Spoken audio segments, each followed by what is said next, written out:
Last night before I go to sleep, I noticed the change in the harmonic tremors of the Grindavik area. A sudden dip, and then early morning, a big rise, and then falling down. I published a video about this immediately. Rise in the land again, falling down. Earthquakes and rise in the land showed the magma was there, and presto, magma was there. This is the Big Bang in 758. That was the eruption started. Soon it passed and sliced through like a zipper, like a knife, like a sword, through the wall that we built over the past few weeks around the Grindavik to protect it. And it is sliced through like knife through the butter or cheese, depending what cheese you are using. And then again, another fissure opened, slightly more to the south. That one was in Hagafell. This one almost touching the Grindavik. And when it actually erupted more, and you can see spatter cones formed, the lava flow from it followed the natural deep slope toward the southwest and entered the Grindavik. The first street, the first houses were burnt in this way. This gave us opportunity actually to go through the Coast Guard and monitor and survey the area. And we prepared the first maps. As you can see, 2 fissures from Hagafell and 1 in Grindavik. And it gave us the opportunity to measure this. The bigger one, the earlier one that erupted, 900 meters into our estimate. And the smaller one, which actually touched the Grindavik and is now in the lava flow, the tongues of it are in the Grindavik streets, is 100 meters. So it may erupt more. We may have more lava, more fissures erupting. At the moment, the volcano has reached equilibrium. But as previously I've shown, the lithosphere in this area has undergone a lot of flexure due to the tidal effect of the moon and the sun.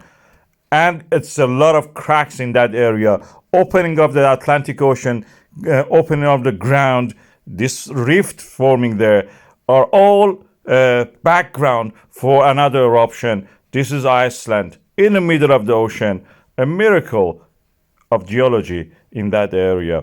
It may erupt more, we will see more fissures opening up, and some of it will be inside the Grindavik probably.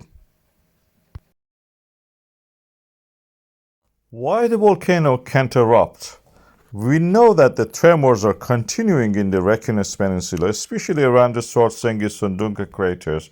We see the pattern is a loose pattern. It is not like the eruption times we saw in the Fissures or Litli or the early eruption of the Sundunga.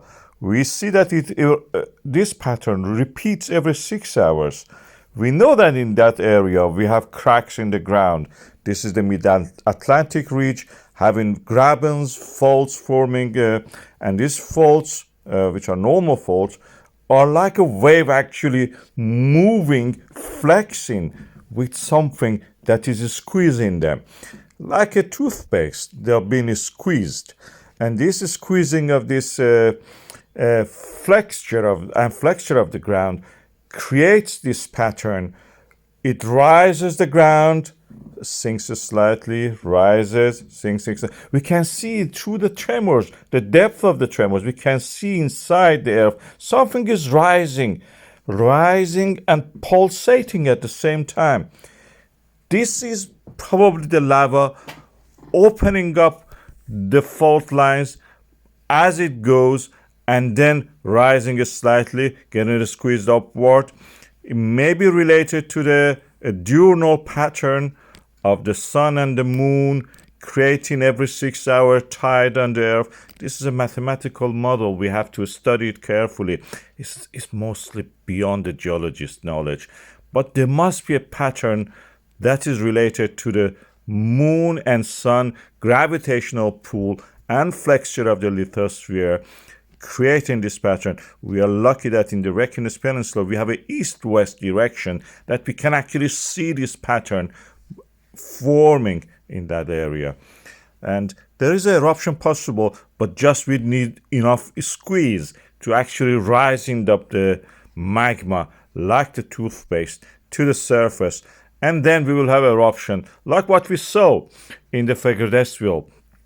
This is one of the earliest stages of the Fissures eruption. You can see that it's a tiny volcano in the world scale of it, but it was dramatic. You could see the magma forming, boiling, creating lava, and spreading to the surface.